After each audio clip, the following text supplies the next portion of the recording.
আসসালামু আলাইকুম এভরিওয়ান, মারুফাস এগ্রোস থেকে আপনাদের সবাইকে স্বাগতম।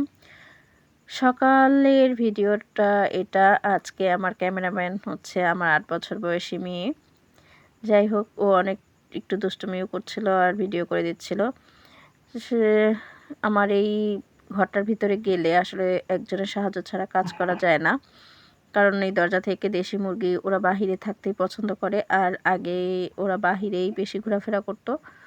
আমি উঠানটা অপরিষ্কার রাখি বিধায় আটকে রেখেছি।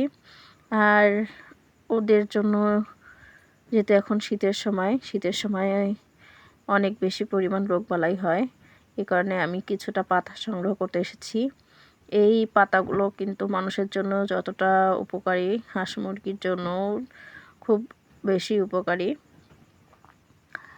সজনে পাতা এগুলো দেখেন শীতের সময় শুকিয়ে কি হয়ে গেছে, এই যেহেতু এখন পাতা ঝরার সময়।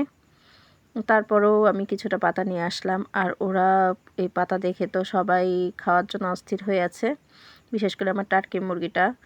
ওটার একটা সঙ্গী অনেক খোঁজাখুঁজি করতেছি, পেলে ওর জন্য একটা সঙ্গীর ব্যবস্থা করে দেব ইনশাল্লাহ।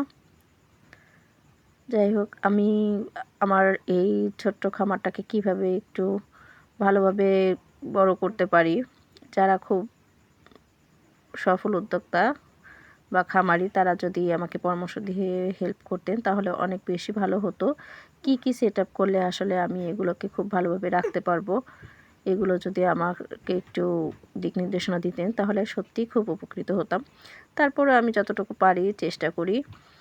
আর বিকেলবেলা ওদের খাবার জন্য কলা পাতা এনে দিয়েছি, যেহেতু টার্কি মুরগিটা অনেক বেশি পছন্দ করে, এগুলো অনেক বেশি পছন্দ করে সবুজ ঘাস পাতা। সাথে একটু কচুরি এনে দিয়েছিলাম, যদিও এখন কচুরি ওইভাবে আমি পাইনি। আমাদের পাশে নদী আছে, কিন্তু আসলে নদীতে এভাবে পাওয়া যাচ্ছে না এখন। ভালো থাকবেন সবাই, আল্লাহ হাফেজ।